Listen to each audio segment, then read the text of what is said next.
Welcome back to Wheels in Motion. Some things you can't really plan on. Emergencies, for instance. You can be prepared, though. Okay, first, let's watch a report from Jim Angelo. Then we'll come back and hear what you have to say. Here's Jim's report.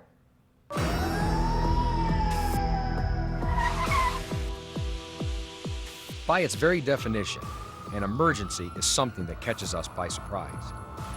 I couldn't stop. I could not stop. My heart was beating 90 to nothing. 1 second, we were going along just fine, and the next thing I knew, we were in the dirt. I was just shaking like a leaf. We don't plan to have a blowout. We don't plan for the brakes to fail. We don't intend to drive off the pavement, but these things happen. When an emergency happens, you usually have little time to react. Your decisions have to be quick. As soon as it happened, I knew I was supposed to just keep a firm grip on the wheel and steer straight. It happened so quickly, but still I remembered that I was supposed to just ease off the gas and press my head firmly against the headrest, and I did. There are so many driving emergencies. This could range from a dead battery to one's hood flying up and blocking the vision out the windshield, to driving into a situation where the car is submerged in water. The most important thing drivers can do in an emergency situation is don't panic. Stay cool. When drivers stay cool and maintain their thinking, then they're very likely going to be able to drive themselves out of the emergency. When I knew I had to hit something, I aimed for the softest target, just like I remember learning. So I hit the bushes instead of the trees. I'm glad I did. I later learned that spinning my wheels was the worst thing you could do when you're stuck. I thought it was the right thing to do at the time. Of course, I know now that I only made things worse. I was prepared.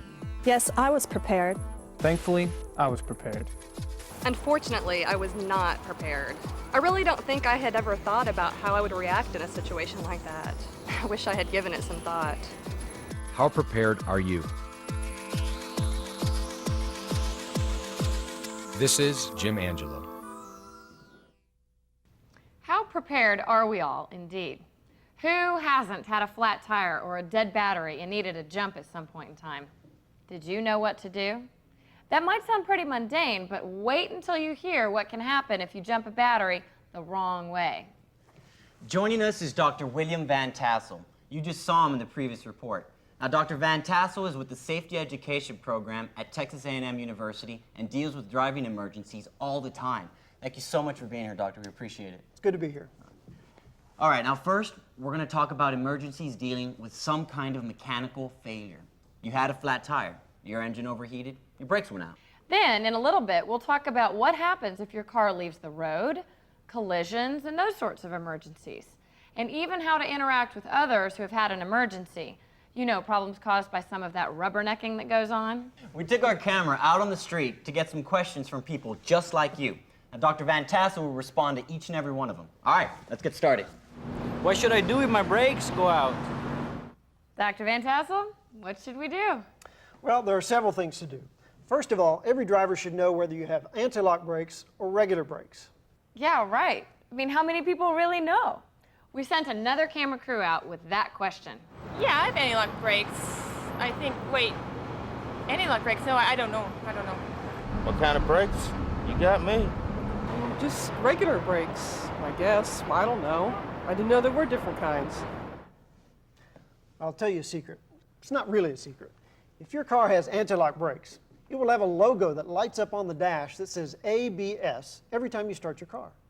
If you don't know what kind of brakes you have, look for that logo when you go back out to your car and crank it up next time. If the logo appears, you've got ABS, anti-lock brakes. If not, you have regular brakes. With that said, if your brakes suddenly go out, you have a very serious situation. You want to do three things. First thing is downshift to a lower gear. Second, if you have regular brakes, pump the brake pedal fast and hard to build up the brake fluid pressure. If the brakes haven't started working within 3 or 4 pumps, then go on to step 3.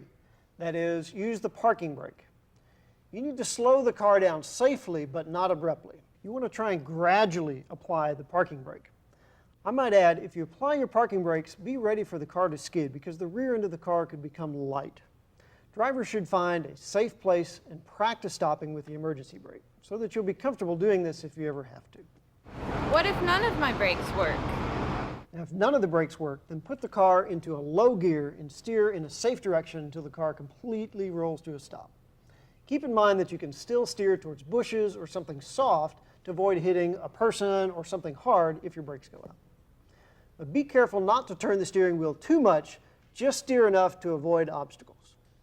If you're at highway speeds, it may be advisable to scrape your car against a guardrail or divider, using the friction to slow the car down. If you do this, come into the guardrail or divider at a shallow angle and gently rub the car against it. Okay, so then what should you do to warn other drivers that your brakes are out?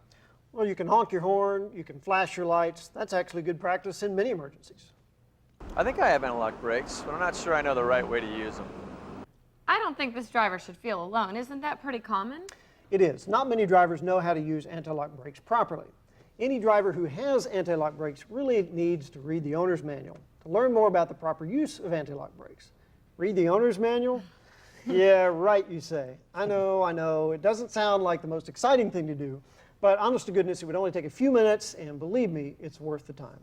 If you are driving with anti-lock brakes and don't know how to use them, then you really need to set aside a little time to do this, for your sake and for others who might be riding with you. Then practice. Actually practice sudden stops. In a safe, off-street situation, of course, and practice on both dry and wet pavement. Then, when you have to use the brakes, you'll be that much more confident. Dr. Van Tassel, what should you expect when you practice with the ABS system? Does it feel the same as regular brakes?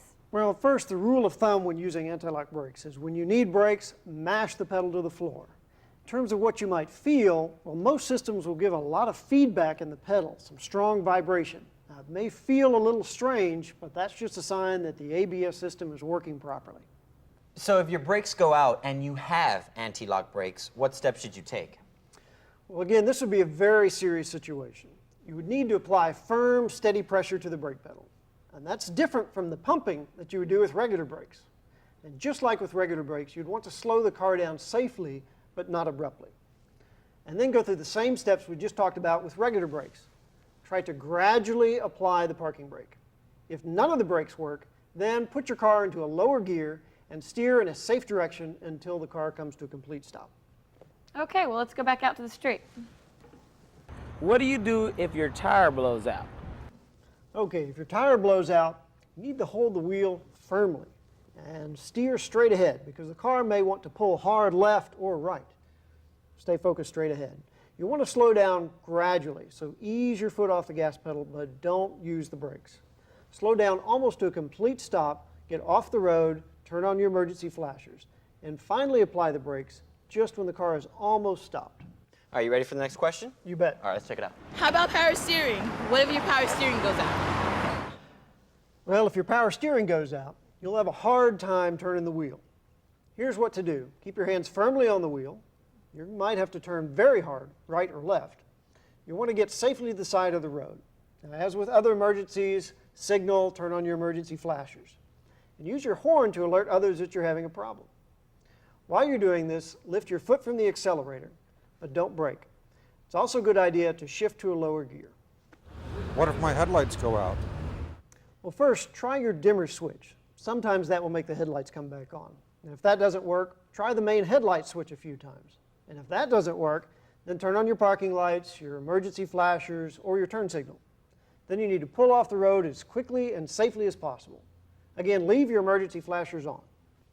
This is an interesting one. The hood of my car flew up while I was driving. I didn't know what to do. Now, that's never happened to me. I mean, how in the world can you see to maneuver with your hood up? Well, you're right. Being able to see is your primary concern. If this happens to you, gently brake to slow down and keep driving straight. And try to look through the space just above the dash, but under the bottom edge of the hood. If you can't see through that crack, then put your head out the window and look around the hood.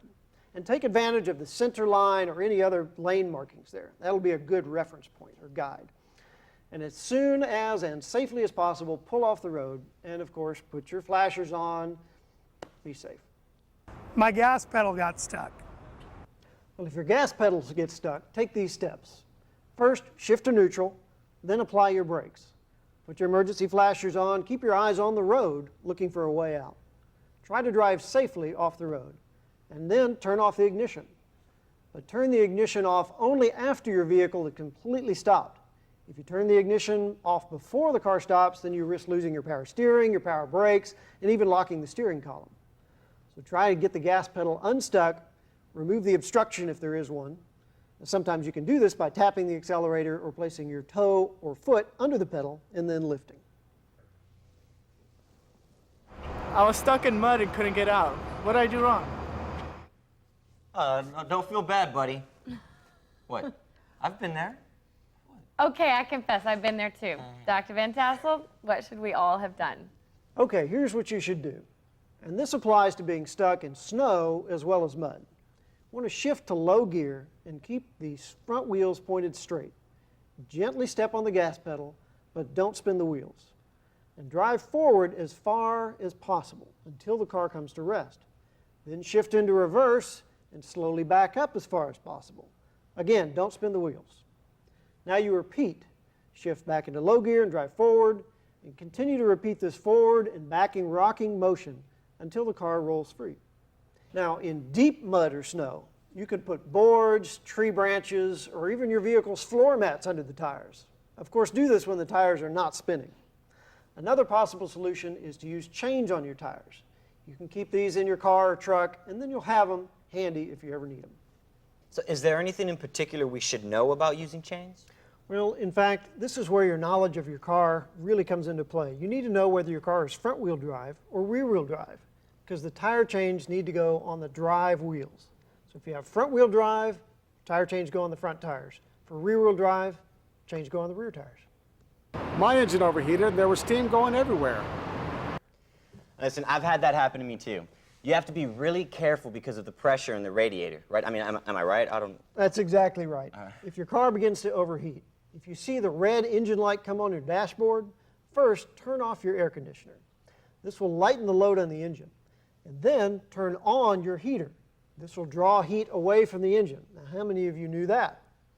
When you're at a stop, shift to neutral and then slightly accelerate the engine, just lightly pressing the gas pedal. This also helps reduce the load on the engine and increases the airflow across the radiator and increases the coolant flow all throughout the engine. What if you actually start to see steam coming out from underneath your hood? Well, that means that your cooling system is boiling. You need to safely pull to the side of the road and turn off your engine. Do not continue to drive after your cooling system starts boiling. This could seriously damage your car. You may even need to replace your entire engine. Okay, so then what do you do after you've turned off the engine? Well, I'll tell you what not to do. Do not open the radiator cap. The radiator is extremely hot and it is under very, very high pressure.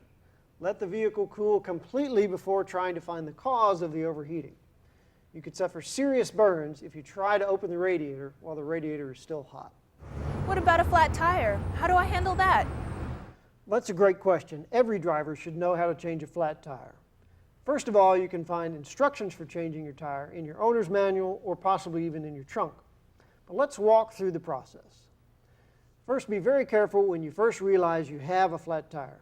Check the traffic around you, and when it's safe, signal and very carefully move your car as far off the main road as you can. If possible, find a flat, hard surface. You never want to change a tire when the vehicle's on a slope.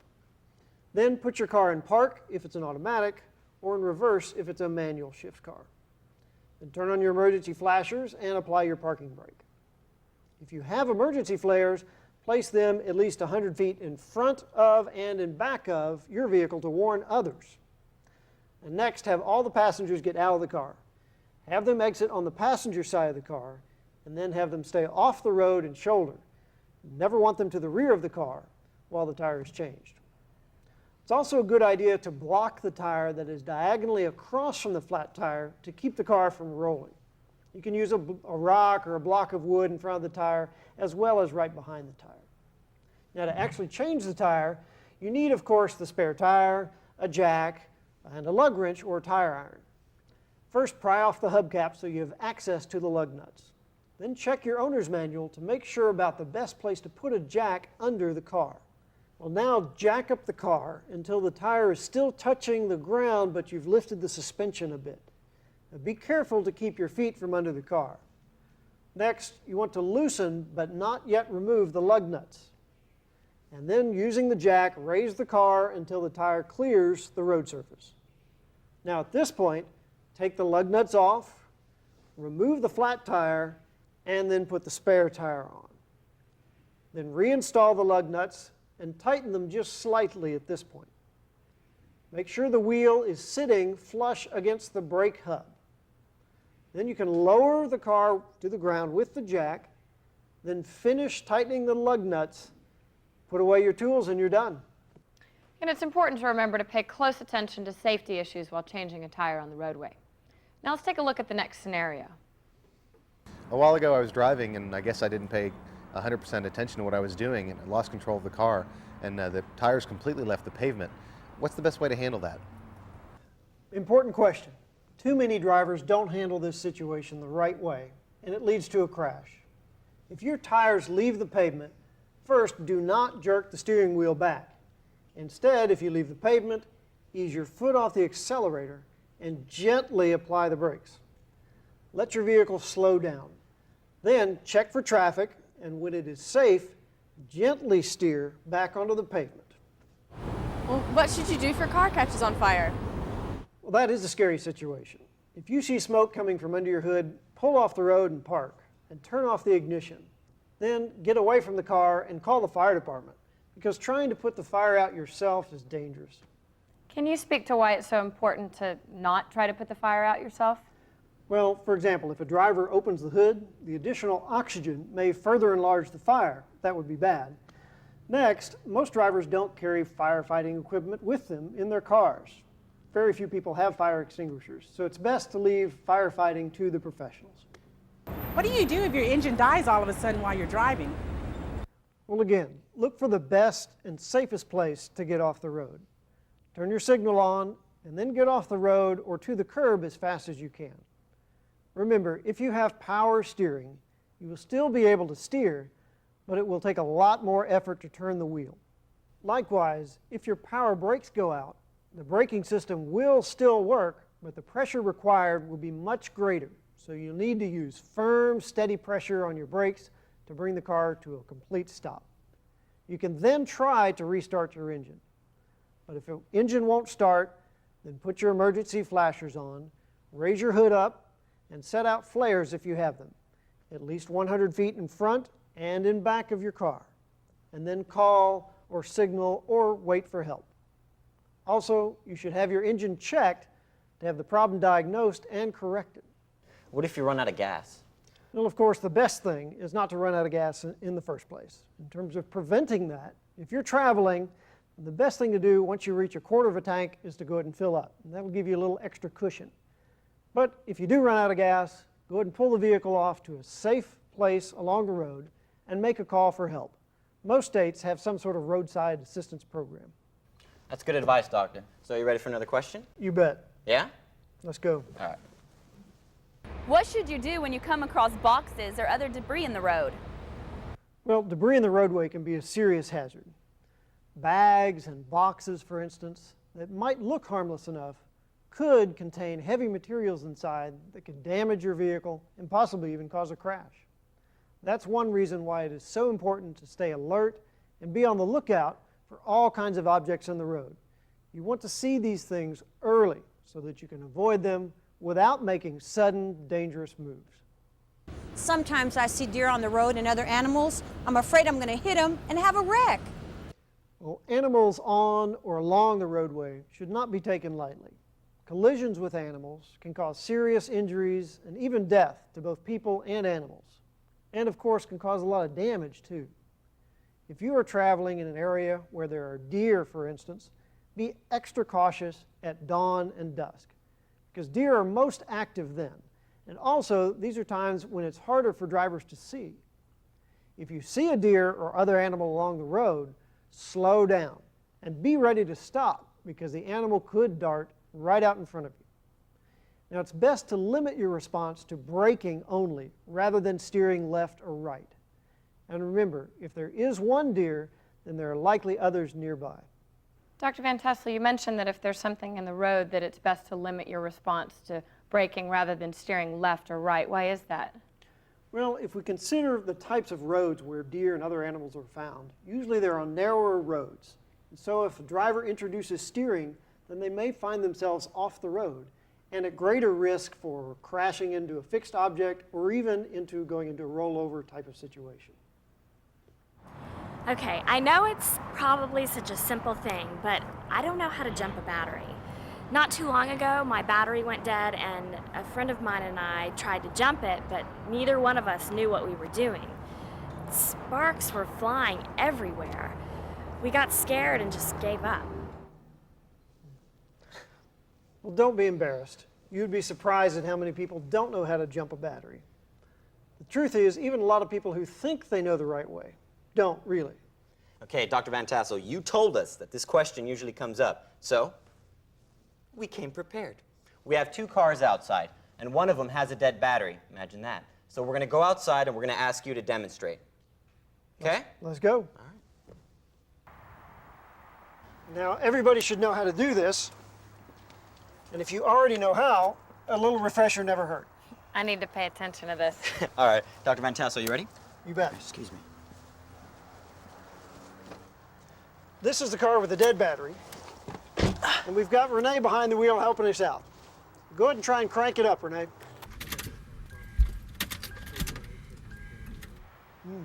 How many of you have heard that sound before? Sure enough, that battery's dead. As you can see, we've pulled this other car up to give the jump. And notice that we've positioned them so that the cars are not touching, and that's important. Why? Well, that's the best way to prevent an unanticipated transfer of current before the operators are ready to start the car. Okay. So now we've got to turn off the vehicle's radios, heaters, and lights on both cars.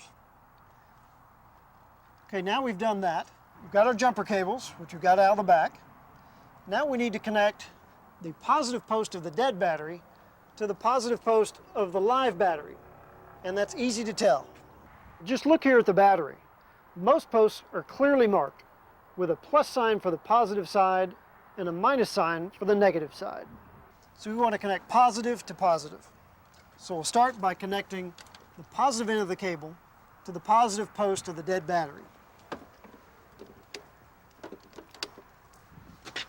Then we'll connect this positive end to the positive post on the live battery.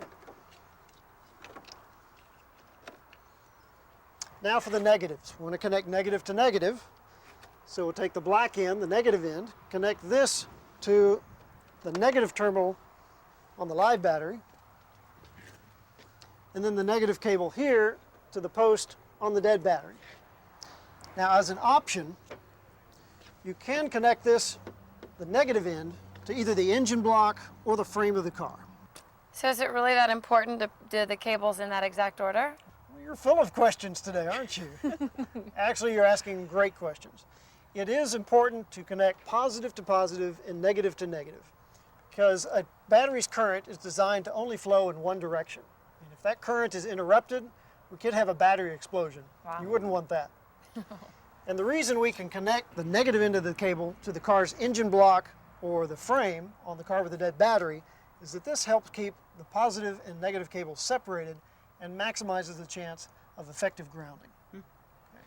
Now we've got the car separated, and I think we're ready to start the car with a live battery, the jump car. Oh, that's all me.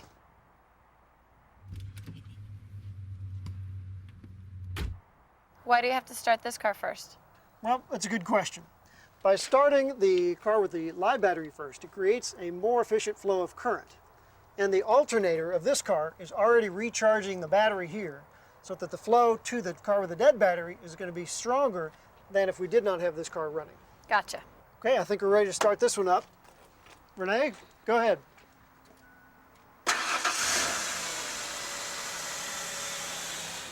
Well, now that we've got the cables connected properly and the live car running, we need to let this situation sit for just a couple minutes to let the current flow from the good battery into the bad. A couple minutes should do it.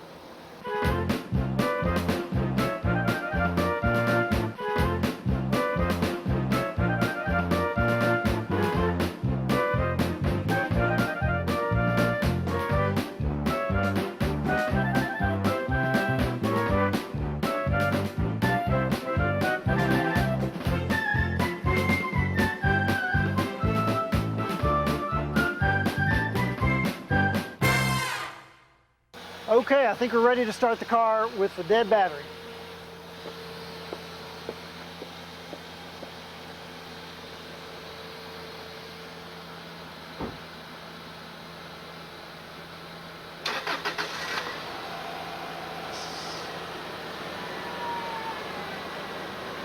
Okay, we've got the car with the dead battery started. Now we need to remove the cables. We want to do that in reverse order.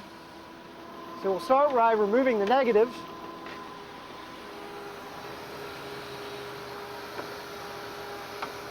And then we'll undo the positive cables.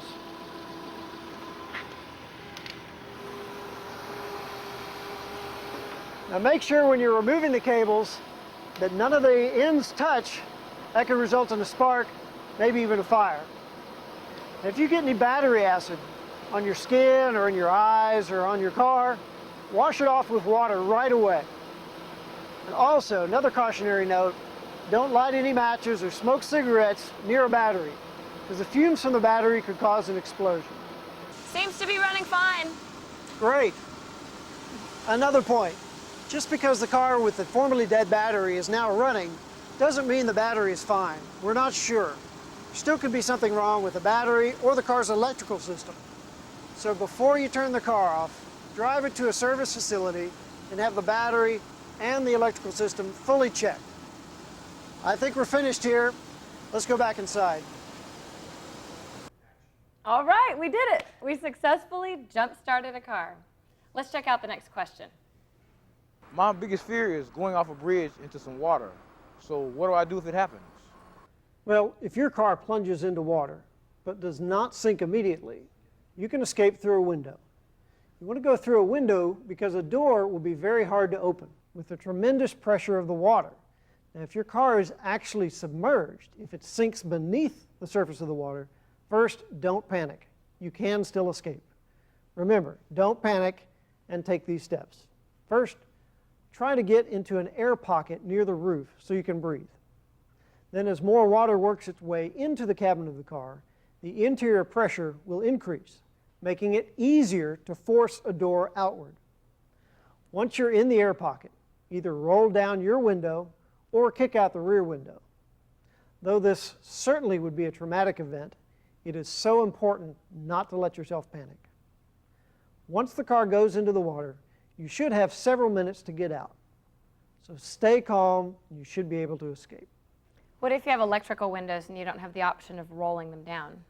Well, if you lose control of the side windows, then your best bet is to go for the rear window. Kick that out, and it should be a fairly large opening to squeeze through. Okay, let's go back on the streets. How dangerous is carbon monoxide? Dr. Van Tassel, can you first explain what carbon monoxide is? Sure. Carbon monoxide is a byproduct of your car or truck's combustion. Carbon monoxide exits through the exhaust system as the engine burns gasoline. And carbon monoxide can be deadly. That's right. Carbon monoxide poisoning is serious business, and it can certainly be deadly. Now, one thing that's scary about carbon monoxide is that we can't see it and we can't smell it.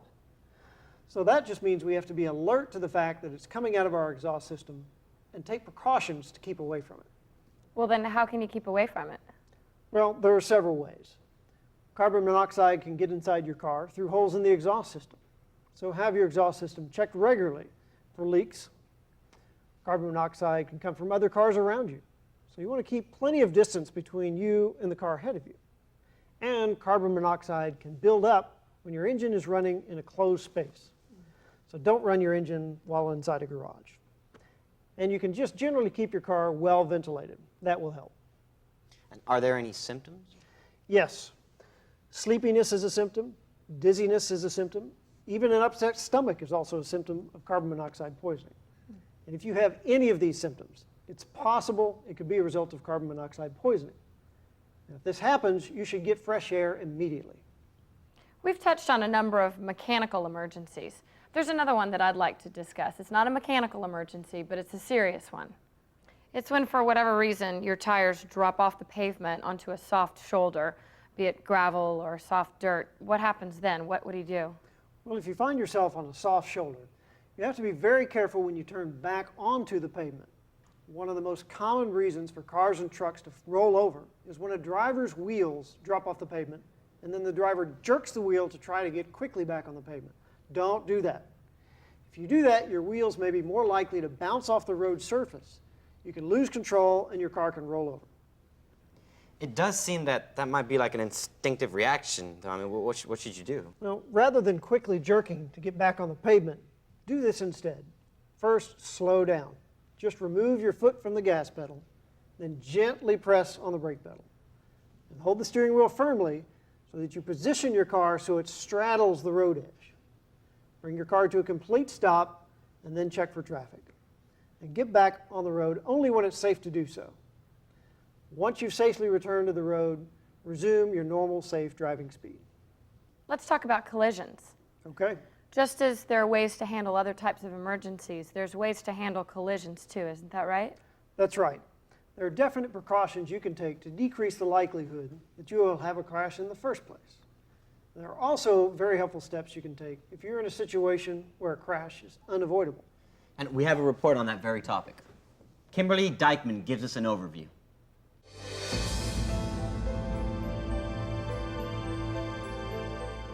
The path of least resistance. Say that to yourself. Remember it. Memorize it. Despite our best efforts, sometimes collisions do happen. And that's just a part of driving. It's a risk we take every time we get behind the wheel. When you see a crash is going to happen, don't freeze up, but think. In that second that a driver realizes that they're about to have a crash, they need to be looking for a way out, that path of least resistance that will provide the opportunity to maximize the chance of not hitting anything. Even if we go off the road, toward the trees, toward bushes, whatever, that path of least resistance, hitting nothing or the softest thing around there, that'll make the difference. These are some general guidelines. Do whatever you can to miss hitting a person. If you are going to hit the side of another car, aim for either the front or the rear wheel axle area. That'll give extra protection for the people inside, because the occupants are rarely above the tires. They're between the wheel and tire area. So if you aim for the tires and the wheels, then that'll help protect the occupants all the more. Do whatever you can to avoid a head-on crash with another car. The best option there is to turn the wheel. Turn the wheel right. If you turn the wheel left, that puts you into oncoming traffic. Turning to the right, even if that means putting the car into a ditch, into a fence, through brush, far better than crashing into the car head on. And even if you don't completely make that, if you still make contact, then you're hitting that at an oblique angle rather than straight head on like that. So even this, you'd get a little deflection between the vehicles, which would help slow the rate of deceleration, also very important for the occupants in the vehicle. If you have the option of hitting something hard or something soft, hit whatever is the softest. Say if you have a choice between a tree and a bush, then go for the bush. The whole idea there being is you want to slow the rate of deceleration of the vehicle. If you hit a bush, that will slow the car down slightly. If you hit a tree, that'll stop the car immediately, and that's bad, because the person inside will continue to be moving at that rate. So anything we can do to slow that down. Say if the decision comes down to a small tree versus a big tree, go for the small tree. Stay away from telephone poles, those type of harder objects. Let's run through a couple of scenarios. Suppose you're in a car and you see that you're about to be rear-ended. What should you do? You have to act quickly, but you can do it. Be ready to apply your brakes so you won't be pushed into the car ahead of you. Make sure your entire body, especially your head, is touching the back of your seat and headrest. Tap your brakes to flash your brake lights to alert others. Apply your brakes, then as the car gets close, release the brake and move forward if you can. And press the back of your head firmly against the headrest. If you're at an intersection when you're about to be hit from behind, accelerate through the intersection to avoid being rear-ended. Now let's consider another scenario. Suppose you're about to be hit from the side. In this case, hold tight to the steering wheel. This may prevent you from being thrown against the side of your car. Be ready to steer quickly. You may be able to steer clear of further damage after your car is hit. Either brake or accelerate quickly to avoid being hit directly against your passenger compartment. Sound your horn to warn others. And you can try to change lanes or swerve away from the oncoming car.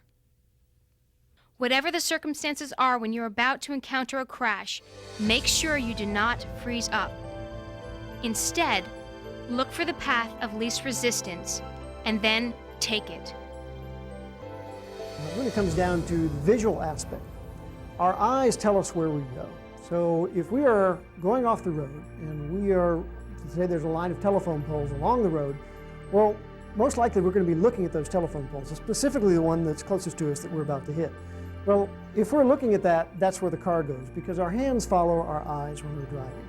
So really, instead of looking at what we are going to hit or what we think we're going to hit, far better to look at the open spaces, look at the spaces between the telephone poles, between the trees, look at our exit points, target those, you have a much better chance of avoiding hitting things.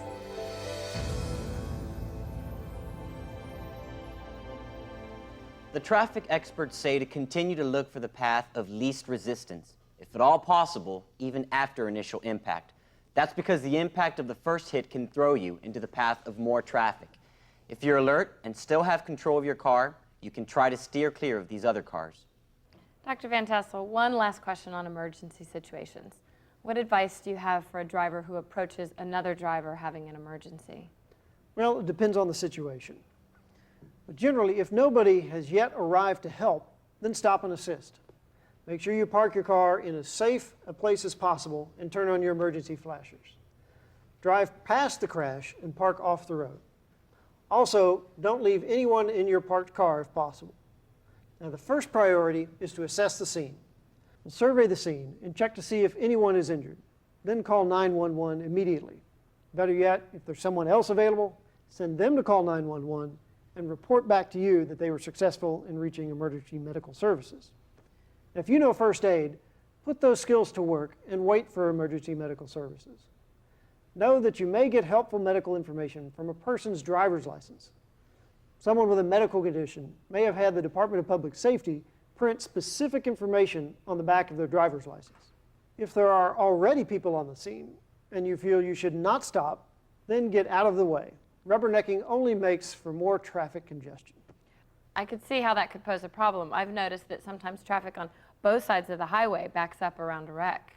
That's right. Makes it harder for emergency medical services to get to the scene. And this delay can negatively affect the care to anyone who may have been injured. In an emergency situation, time is critical. This is why it's so important to stay out of the way if a crash scene is under control. Dr. Van Tassel, I know we've covered a lot of information, but is there anything else you'd like to add? Well, a couple of final points. Now, we talked here in Wheels in Motion about preventive measures, and those can really pay off. You want to maintain your car. If you do so properly, you'll have optimum response available to you when an emergency occurs. It'll also help prevent emergencies from occurring in the first place.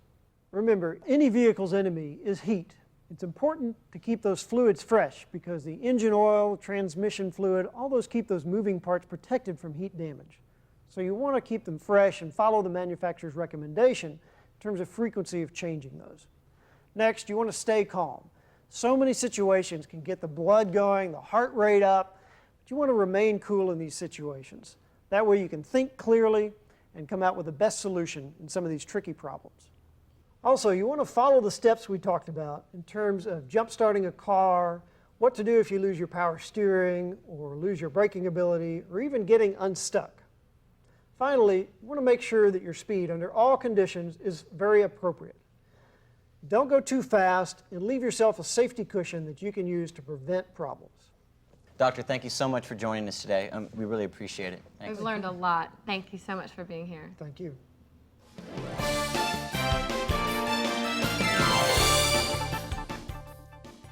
Securing your child in a child safety seat. A snap or a snafu? Currently, all the child safety seats with an internal harness go to 40 pounds. So after that, typically parents are putting them in the lap shoulder belt of the vehicle and they don't fit that. Child safety seats, adult safety belts, and airbags. Next on Wheels in Motion.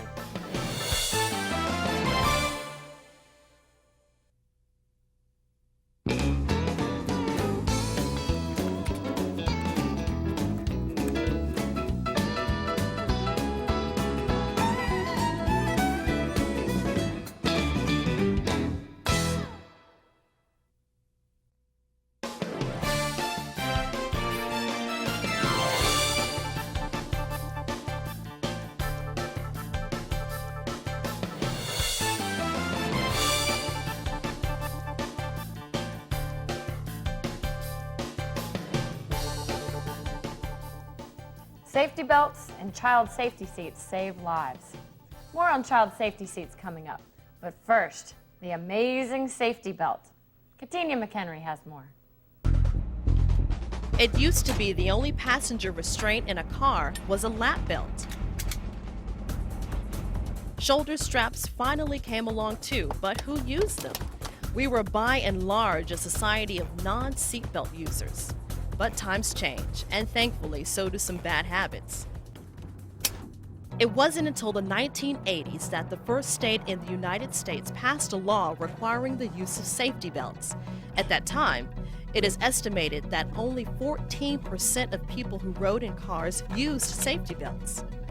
Look how usage rates have gone up since then.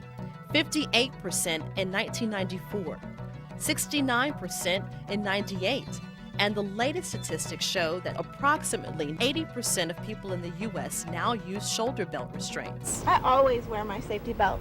I put it on the first thing when I get in the car. I used to buckle up sometimes, but not all the time. But now I wouldn't drive my car without having my safety belt on. Drivers and passengers have learned that people are much less likely to be injured or killed if they wear safety belts. Wearing a seatbelt helps you remain in the compartment that you're intended to be in the car. But without a seatbelt, they're immediately thrown around the car. They're thrown into the steering wheel. They could be thrown through the windshield. A person not wearing a safety belt can be thrown out of a car or truck. If you are thrown out, then it is very likely that you will be seriously injured or killed. For a human body that's not wearing a seatbelt and is involved in a high-impact crash and thrown from a car, that human body is very much like our children handle a rag doll. When they're not restrained, it's a very common injury to have a body propelled either out a side window, out a windshield, even out of a door that would fly open. When a car is moving at 70 miles an hour, your body is moving in that same direction at 70 miles an hour, and the body's not going to stop just because the car stopped. The body will continue to move until a force acts upon it, and that force may be the road, that force may be a ditch, that force may be a tree. In fact, statistics have shown that 3 of every 4 people who were thrown out of their car were killed. But if you wear your safety belt, you will most likely stay inside the car, and your chance of surviving are 25 times greater. And look at these statistics. Recent statistics show that among passengers older than 4 in the U.S., safety belts saved some 12,000 lives. If everyone age 4 or older had worn safety belts, more than 21,000 lives could have been saved. Myths about safety belts have been around for years. Here's one of the most popular ones. I've heard that you should not wear safety belts because they can actually trap you in your car. This myth is usually mentioned to talk about crashes which involve a car catching on fire or plunging into water. Less than 0.5% of all crashes involve either cars catching on fire or cars being submerged in water. Many more people will die from injuries being ejected from an automobile than being trapped inside of an automobile should it crash. I buckle up only when I go on a long trip, but if I'm just around town, no need to buckle up. The second most popular myth. It's not true either. In actuality, 3 of every 4 traffic deaths happen within just 25 miles of the victim's home. It's important for you to wear your safety belt on all trips, no matter how far you're going and no matter what the speed is.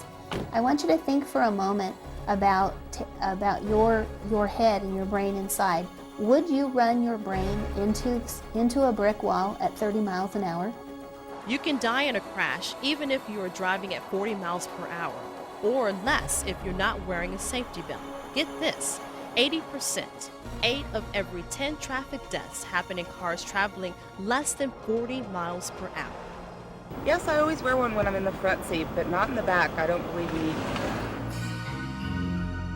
And myth number 3. For safety reasons, everyone, even backseat passengers, should buckle up. Passengers in the back seats need to buckle up as well. People from the back seat in a front crash could very easily fly forward and injure the passengers in the front seat as well as themselves if they're not restrained in the appropriate compartment. Don't believe the myths. When it comes to safety belts, buckle up. Everybody, every time. I'm Katinia McHenry. Sometimes you might hear the terms active restraint and passive restraint. Active restraint simply refers to a safety belt that must be buckled manually. A passive restraint does not require fastening or action by the passenger. Airbags and automatic seatbelts are examples of passive restraints. And now, child safety seats. Studies show that the great majority of children who die in car crashes would have survived had they been properly placed in a federally approved child safety seat. And properly placed is a key term. Studies show consistent and widespread misuse of child safety seats. We now go back to Katinia McHenry. Joining Katinia is Marlene Albers, an expert in child safety seat installation. Katinia? That's right. We are here with Marlene Albers, who's with the Texas Cooperative Extension. As you know, there are a number of car seats on the market today, and they all have a different function. Marlene brought about 5 car seats with her today, and she's going to tell us about each particular one. So thank you so much for being with us today. Well, thank you. I'm happy to be here and share the news about child passenger safety. Well, we're happy about that because a lot of parents don't know what's what about these seats. Absolutely. Let's start with the first one. Typically, parents begin with the infant seat. This is what you see them leaving the hospital with. And this is designed for infants only. It's always used rear facing. You never put it in the front seat. It's always in the back seat facing rear. This is a 5-point harness. It has a base. The nice part of the base is that the infant seat comes off the base and you leave the base in the vehicle. And that you can buy additional bases for other vehicles, for daddy and grandma or anybody else that's going to help with transporting the child. So it becomes kind of an economical issue. And convenience too. And convenience, exactly. This is what we call a convertible seat. This seat may be used rear facing using these bottom 2 slots, and it's also a 5-point. And when the child reaches the maximum weight for rear facing on this seat, and it's appropriate to turn them, this seat may be used forward facing in the vehicle using the top slots for the child. And when you talk about rear facing and forward facing, rear facing is facing the back seat, forward is facing the front of the car. Facing the front of the car, yes. This is what we call a combination seat. And these two are very different. Very different. This is a forward facing only. There is no way that you can install this particular seat in your vehicle rear facing. This is designed forward facing only with a 5-point harness up to 40 pounds. So what happens when the child turns 40 pounds? You take this internal harness out and you use this as a belt positioning booster, and you use the lap shoulder belt that's in the vehicle to come across and latch here or the other way depending upon what outboard position you've put the child in. So this lasts a little bit longer throughout the child's life. Yes, it does. And like all the seats, you need to look at the labels to see what the maximum weight is on each seat because they do vary. It's not necessarily standardized. Okay. This is what we call a high back booster. And you see no internal harness and no belt path per se. And this is used to boost a child up into the lap shoulder belt. And this back portion works in the same principle as the head restraint in your vehicle for an adult. Reduces what we typically call soft tissue injury. Okay. Now, children are typically around age 8 when they can start to fit the vehicle lap shoulder belt system. And many 7 or 8-year-olds do not want to be seen in this type of seat. So the manufacturers have produced what we call a backless booster. And the beauty of this is it fits into the back seat of the vehicle. The child sits on this and it boosts them up into the lap shoulder belt so that it fits them correctly. They can see as they're driving around, and their friends never have to know that they're riding in a backless booster. Thank goodness for that. I don't know if many Yes. parents realize that an 7 or 8-year-old still needs to be in this type of seat Yes, if they can't fit the belt. that's absolutely true. Currently, all the child safety seats with an internal harness go to 40 pounds. So after that, typically parents are putting them in the lap shoulder belt of the vehicle, and they don't fit that. Now this little girl is over 40 pounds. She can't sit in a seat that is rated for more than that.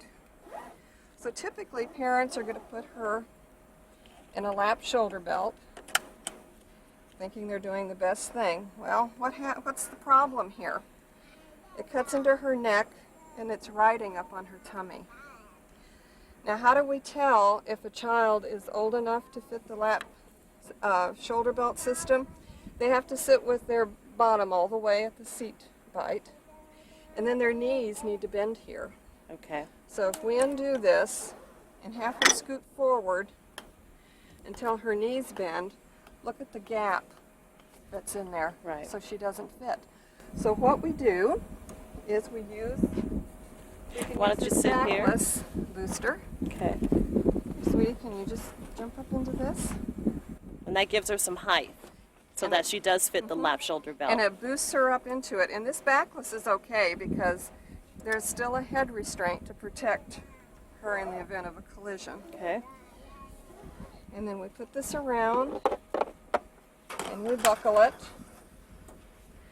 And now you can see that this is over the tops of her thighs at the iliac spine, which is a strong part of her body. And see how nicely it rides up on her collarbone? Right. Because the shoulder or collarbone area is the next strongest part on the human body. Okay.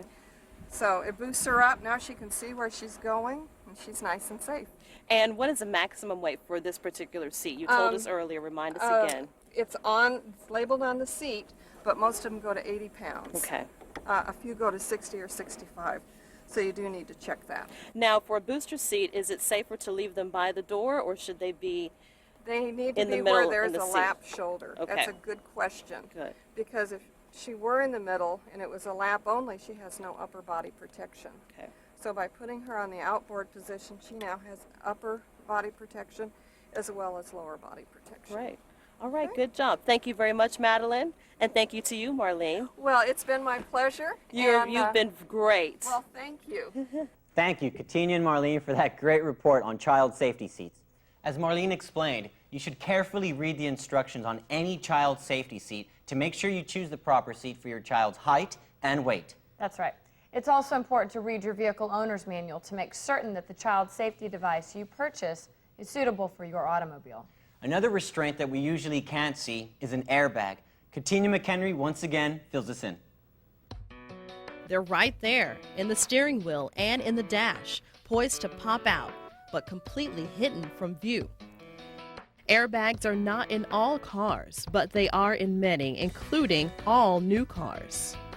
All cars and light trucks since January 1st, 1998 have been required to have front, driver, and passenger airbags.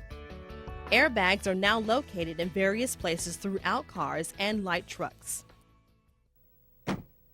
If you think that was fast, it was. In just 1/10 of a second, the airbag inflates, protects the driver, and deflates.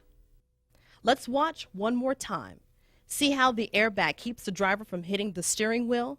Airbags are especially helpful in preventing injuries in head-on crashes like this. Airbags can cause injury or even death, no matter what your age or size, if you're too close to the airbag when it deploys. This usually happens when someone is too close to the airbag or not positioned correctly when the airbag deploys.